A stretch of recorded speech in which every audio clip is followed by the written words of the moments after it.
Assalamualaikum warahmatullahi wabarakatuh. Salam sehat dan bahagia. Saya Uki Agustin Jefriani, calon guru penggerak angkatan 6 dari SD Negeri Beji 2 Kota Batu. Pada video kali ini berisi tentang aksi nyata modul 1.4 tentang budaya positif di sekolah. Rancangan tindakan aksi nyata. Latar belakang penerapan budaya positif anti korupsi di sekolah sejak dini.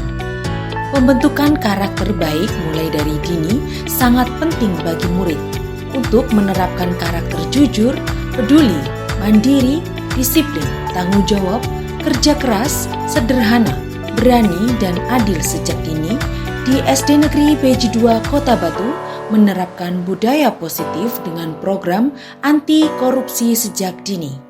Pembiasaan baik tentang budaya positif anti korupsi di sekolah bertujuan untuk mewujudkan karakter baik bagi murid.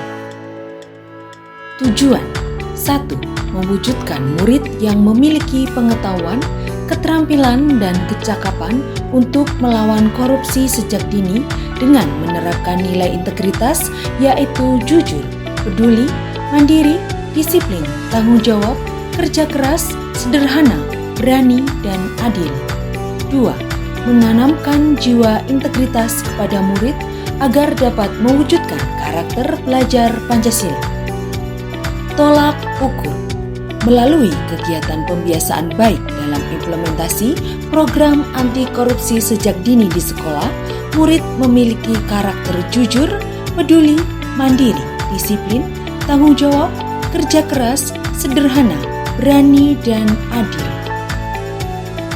Lini masa tindakan yang dilakukan. 1. Melakukan koordinasi dengan kepala sekolah. 2. Kolaborasi dengan teman sejawat. 3. Kolaborasi dengan wali murid. 4. Testimoni atau umpan balik dari pihak yang terlibat. 5. Melakukan rencana tindak lanjut sebagai upaya memperbaiki kegagalan dari program tersebut. Dukungan yang dibutuhkan. 1. Komitmen bersama dari stakeholder dan seluruh warga sekolah. 2. Sarana dan prasarana sekolah untuk mendukung program tersebut. Berikut ini merupakan kegiatan pengimbasan tentang budaya positif di sekolah kepada teman sejawat. Baik Bapak Ibu, mohon izin saya mulai ini. Assalamualaikum warahmatullahi wabarakatuh. Alhamdulillah, puji syukur kehadirat Allah Subhanahu wa Ta'ala, karena dengan segala limpahan berkah dan rahmatnya kita dapat berkumpul di ruangan ini untuk menyepakati bersama budaya-budaya positif apa yang akan kita terapkan di sekolah kita. Yang kedua, sholawat serta salam selalu kita curahkan kepada Nabi besar kita Muhammad SAW. Baik Bapak Ibu yang kami hormati, sekali lagi di sini kita sama-sama belajar. Saya di sini juga berkesempatan yang sangat luar biasa bisa sharing dengan panjenengan semua, dan kita nanti pastinya akan menyepakati budaya-budaya positif apa yang akan nanti kita terapkan untuk sekolah kita dan pastinya untuk kebaikan sekolah kita bersama. Tapi sebentar Bapak Ibu ya, ini siang-siang karena kita juga harus mengajar. Saya ingin 2 menit saja kita coba untuk mengetahui ya sebenarnya ini ada suatu tes tentang kepribadian. Saya akan menampilkan gambar. Ini ada 4 gambar. Yang pertama ada teko, yang kedua ada telepon, yang ketiga ada bayi, yang keempat ada anjing di situ. Dari 4 komponen ini memiliki perannya masing-masing. Nah, ini saya tawarkan kepada Bapak Ibu. Seandainya Bapak Ibu sangat terdesak, kira-kira yang mana dulu ini yang dilakukan? Coba saya pengen tahu. Yang nomor 1 siapa 1. Bu Iin nomor 1. Nomor 2 yang ingin mengangkat telepon? Nggak ada. Nomor 3. Nomor 3 namanya. Nomor 4 yang tidak milih. Yang tidak milih berarti tidak punya pendirian. Ya. Jadi ini hanya permainan Bapak Ibu, nanti hasilnya bagaimana coba kita lihat. Yang tadi pilih nomor 1 ketika matikan kompor. Kamu bisa membuat keputusan dengan cepat tanpa keraguan dan tidak ada yang akan menghentikanmu untuk mencapai tujuanmu. Kamu bisa cepat bosan dengan hal yang monoton. Kamu peduli dengan keselamatanmu dan tidak menyukai kejutan. Ini tidak. Ini hanya permainan kepribadian. Tadi yang nomor 2 nggak ada ya? Nomor 2 nggak ada, lanjut ke nomor 3 ya. Ketika menenangkan bayi menangis. Jadi di sini menggambarkan bahwa orangnya tenang, banyak akal. Kamu takut akan kesepian dan penting bahwa seseorang selalu ada di dekatmu. Benar apa enggak? Kamu selalu membantu orang lain dan siap mengorbankan dirimu untuk kepentingan orang lain. Kamu adalah orang yang sangat peduli pada keluargamu dan menghargai hubungan antar manusia. Malam yang tenang dan nyaman bersama keluarga lebih menarik daripada pesta yang bising. Bener enggak yang pilih nomor 3? Betul. Tadi ada yang pilih nomor 4. Nah, yang pilih nomor 4 tadi kamu kan yuk kita baca ya. Jika kamu memutuskan untuk menghentikan anjing, maka penting bagimu untuk mengendalikan semuanya. Kamu tidak akan tenang sampai semuanya seperti yang kamu inginkan. Kamu lebih memperhatikan hal-hal materi dan posisi sosial. Kamu mengetahui jawaban atas semua pertanyaan dan kamu selalu mengarah pada bagaimana bertindak dalam situasi apapun. Sepertinya cocok ya. Yang saya garis bawahi adalah kamu mengetahui jawaban atas semua pertanyaan. Waduh, hebat. Paranormal ini berarti. Cocok ya. Itu hanya permainan Bapak Ibu untuk refresh. Oh, nomor 2. Oke, nomor 2. Penasaran nih yang angkat telepon?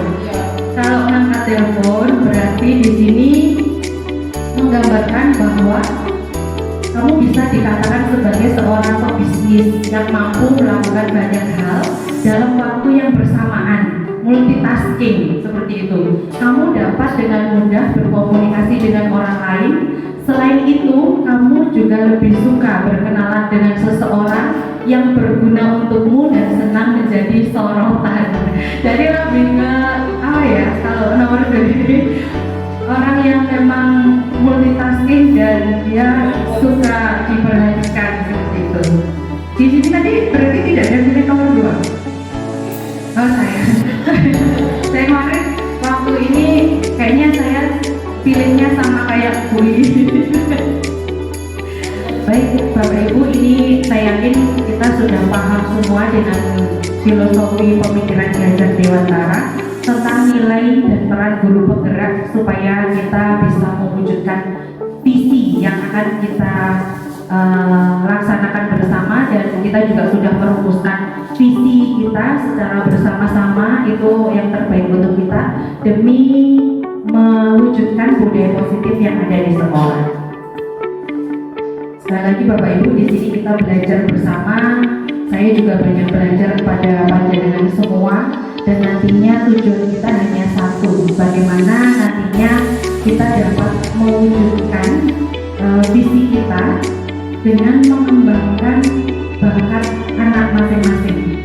Karena Bapak Ibu yakinlah, anak itu sudah membawa bakat dari lahir. Tugas kita itu adalah mengarahkan bakatnya apa. Ketika kita bisa menonjolkan satu bakat, kita tidak bisa memaksakan anak ini harus hebat di semua lini, karena tidak mungkin. Anak itu akan bisa menguasai menguasai semuanya dengan perfect itu tidak mungkin. Kita cukup mengarahkan aja. Bakatnya dia apa? Dia bakat olahraga, ayo. Bakat seni, ayo. Bakat di pengetahuan, ayo. Cuma itu saja. Tugas kita hanya menjadi fasilitator. Kemudian nilai guru penggerak ini pastinya Bapak Ibu juga sudah paham pastinya secara bersama. Kita yang akan kita terapkan adalah mandiri, reflektif, inovatif, kolaboratif, dan berpihak pada murid. Dan saya yakin Bapak Ibu semuanya di sini sudah menerapkan nilai-nilai dari guru ini. Ini sebenarnya guru penggerak itu setiap orang itu memiliki kemampuan untuk menggerakkan. Bapak Ibu semuanya sudah jadi guru penggerak di sini. Karena apa? Karena Bapak Ibu semuanya bisa menggerakkan murid, bisa menggerakkan teman, bisa menggerakkan masyarakat. Jadi semuanya di sini adalah sudah menjadi guru penggerak. Saya yakin. Kemudian untuk visi, kita perlu menyepakati visi kita apa. Tentunya visi di sekolah kita adalah mewujudkan generasi yang berprestasi, tentunya ya, yang berbudi luhur dan berbudaya. Itu sangat luar biasa dan kita harus yakini bahwa kita akan bisa mewujudkan visi secara bersama-sama. Bapak Ibu, ini saya hanya flashback saja. Kita juga sudah menerapkan untuk tahapan-tahapan dalam menyusun visi. Yang pertama ada atap. Kita harus mengetahui aset, tantangan, aksi kita apa, dan pembelajaran yang kita dapatkan apa. Dan itu sudah kita laksanakan selama ini dan sekarang juga sudah berjalan. Kemudian tahapan dari Bagja ketika kita membuat visi yang sudah kita terapkan di setiap awal tahun ajaran, kita sudah melakukan evaluasi dan review visi kita bersama. Tahapannya adalah Bagja ini singkatan. B ini adalah buat pertanyaan, A ambil pelajaran, G-nya gali mimpi, J-nya jabarkan rencana, dan yang kelima A atur eksekusi. Nah, Bapak Ibu, budaya positif di sekolah ini yang akan kita sepakati bersama Bapak Ibu. Selama ini kita sudah banyak menerapkan budaya positif di sekolah. Contohnya pembiasaan kita mulai hari Senin sampai dengan hari Sabtu. Nah, kita akan menyepakati dan menambahkan bersama budaya positif apa yang nantinya akan kita kembangkan untuk anak-anak kita dan untuk seluruh warga di sekolah. Yang pertama di sini disiplin positif. Kemudian ada nilai kebajikan dan keyakinan kelas atau keyakinan sekolah yang kita buat bersama-sama. Kemudian posisi kontrol, dari posisi kontrol ada pemberi hukuman, pembuat rasa bersalah, teman, pemantau, dan manajer. Selama ini kita bersama-sama sudah menjadi teman untuk anak-anak dan juga sudah menjadi manajer untuk anak-anak dengan cara bagaimana kita menerapkan segitiga restitusi, bukan mencari dan memberi hukuman, tapi mencari kesepakatan bersama untuk mencari solusi dan untuk bagaimana anak ini bisa memperbaiki dirinya, belajar dari kesalahan untuk lebih bisa menjadi manusia yang lebih baik lagi. Kemudian kebutuhan dasar ini ya pasti bermacam-macam. Ada bertahan hidup, kasih sayang, rasa diterima, penguasaan, kebebasan, dan kesenangan. Yang kita terapkan di sini juga saya yakin Bapak Ibu semuanya secara tidak langsung pernah sebenarnya melakukan segitiga restitusi. Cuman mungkin tanpa kita sadari bahwa kita itu sudah melakukan segitiga restitusi.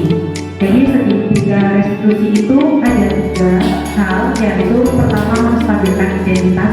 Jadi ketika ada anak salah itu biasanya kan emosinya menggebu-gebu. Nah, kalau kita sebagai guru pasti kita kan menenangkan kondisi dari anak tersebut supaya dia tenang.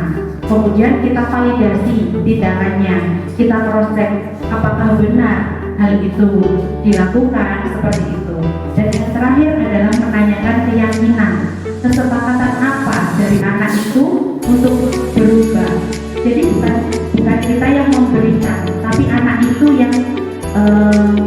merumuskan sendiri. Jadi misalkan telat seperti itu, kita tanyakan keyakinan sama dia. Jangan kita misalkan kamu telat nanti atau besok kamu tidak boleh masuk sekolah lagi. Itu pasti akan menyebabkan trauma tersendiri untuk anak. Kemudian ini adalah budaya positif di sekolah yang mampu mendorong murid untuk mampu berpikir, bertindak, mencipta sebagai proses memerdekakan dirinya sehingga murid lebih mandiri dan bertanggung jawab.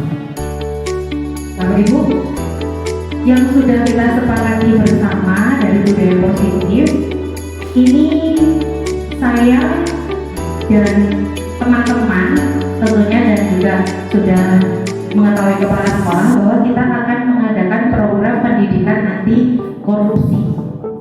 Kira-kira Bapak Ibu semuanya di sini setuju atau tidak kalau ini diterapkan di sekolah kita? Setuju ya. Jadi kita sudah sepakat, ini adalah kesepakatan sekolah atau keyakinan sekolah yang sudah kita sepakati bersama. Nah, mungkin ini latar belakang ya untuk korupsi dan lain-lain. Pada intinya kita korupsi itu tidak hanya uang, korupsi waktu itu juga. Kemudian selain itu kita bisa menanamkan kedisiplinan, tanggung jawab, jujur ke anak-anak maupun ke seluruh warga di sekolah. Baik Bapak Ibu, untuk tujuannya di sini pada intinya tujuan dari program budaya positif di sekolah anti korupsi itu adalah mewujudkan murid yang memiliki kemampuan, keterampilan, sikap yang baik, terutama dari kejujuran, kedisiplinan, kemudian bagaimana caranya dia bisa bertanggung jawab untuk dirinya sendiri dan untuk orang lain maupun untuk lingkungannya. Nah, pola ukurnya yang sudah ada di kita itu adalah pramuka, kemudian upacara, pelatihan dari baris berbaris, kemudian implementasi perilaku datang tepat waktu baik guru maupun dari murid. Kemudian kita akan mencoba setelah ini melakukan implementasi pojok pasar seperti kantin kejujuran tapi di dalam kelas seperti itu. Kemudian kita juga menyemarakkan dengan poster-poster digital yang akan dibuat oleh peserta didik kita. Untuk rencana-rencana ini apakah ada masukan Bapak Ibu? Atau sudah sepakat? Sepakat ya? Baik. Sepakat ya? Sepakat itu setuju. Dukungan yang dibutuhkan nanti tentunya adalah komitmen bersama serta sarana prasarana untuk mendukung sekolah. Saya selaku warga dari sekolah ini, saya sendiri berkomitmen untuk mampu melaksanakan dan menyukseskan program ini. Kalau Bapak Ibu semuanya mau berkomitmen bersama atau tidak itu? Mau ya? Ya, jadi ini adalah program kita bersama, kita berkomitmen dan kita akan menyukseskannya. Nah, ini tanya jawab. Baik, untuk tanya jawab silahkan teman-teman ya, kita belajar bersama di sini. Sekali lagi kita mencari solusi kesepakatan bersama, bukan dari saya tapi dari kita semuanya. Silahkan teman-teman yang mau memberikan masukan, saran, umpan balik, silahkan sebelum nanti program ini kita laksanakan bersama. Silakan, siapa? Masukan boleh dimasukkan. Masukan atau saran atau kritik atau tambahan dari program kita Bapak Ibu, apakah ada? Tidak ada.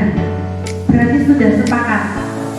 Sepakat. Ya, alhamdulillahirobbilalamin. Berarti sudah sepakat dengan program yang akan kita laksanakan bersama. Ada ini motivasi Bapak Ibu yang terakhir. Apabila di dalam diri seseorang masih ada rasa malu, dan takut untuk berbuat suatu kebaikan, maka jaminan bagi orang tersebut adalah tidak akan bertemunya ia dengan kemajuan selangkah pun. Insinyur Soekarno. Baik Bapak Ibu, itu adalah motivasi untuk kita semuanya bahwa di sini kita adalah tim. Kita adalah tim. Tim ketika satu atau dua orang merasa keberatan, itu tidak akan bisa berjalan dengan baik ketika tidak bisa diselesaikan bersama. Jadi saya yakin kita semuanya di sini memiliki jiwa yang sama, komitmen yang sama, dan tentunya tujuan yang sama untuk mewujudkan budaya positif yang ada di SD Negeri PJ2 Kota Batu. Betul demikian atau salah Bapak Ibu? Betul.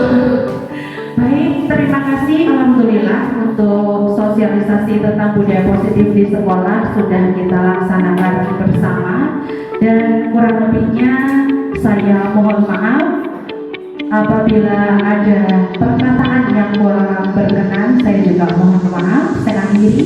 Wabillahi taufiq wal hidayah. Wassalamualaikum warahmatullahi wabarakatuh.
testimoni kegiatan tentang aksi nyata budaya positif di sekolah.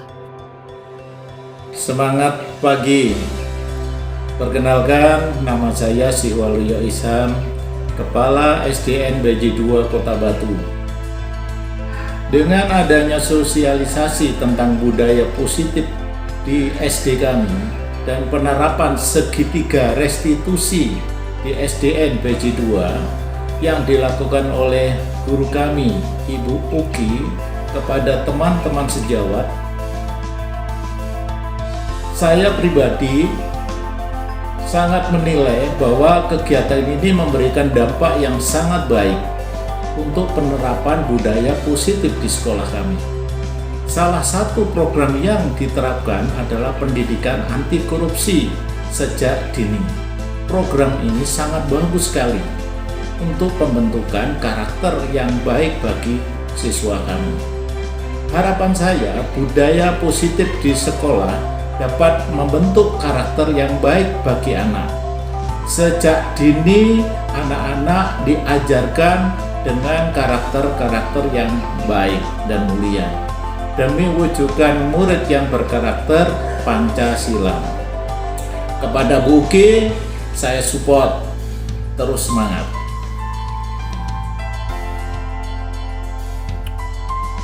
Assalamualaikum warahmatullahi wabarakatuh. Perkenalkan, nama saya Gita Andriani, teman dari Ibu Uki Agustin. Dengan adanya penerapan positif di sekolah dalam program pendidikan anti korupsi sejak dini, sangat bagus sekali untuk pembentukan karakter baik untuk murid. Harapan saya, budaya positif melalui kegiatan pojok pasar di sekolah dapat membentuk karakter baik pada murid sejak dini. Terus bergerak meningkatkan. Terima kasih. Wassalamualaikum warahmatullahi wabarakatuh.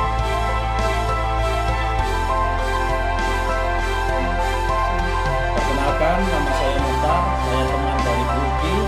Dengan adanya penerapan positif di sekolah dalam program pendidikan anti korupsi sejak ini sangat bagus sekali untuk pembentukan karakter baik untuk murid. Dengan sosialisasi dari Bu Uki tentang segitiga restitusi, saya merasa termotivasi untuk ikut melaksanakannya. Harapan saya, budaya positif di sekolah dapat membentuk karakter baik sejak dini. Terus semangat, Bu Uki. Demikian aksi nyata dari saya. Terus bergerak dalam mewujudkan budaya positif di sekolah.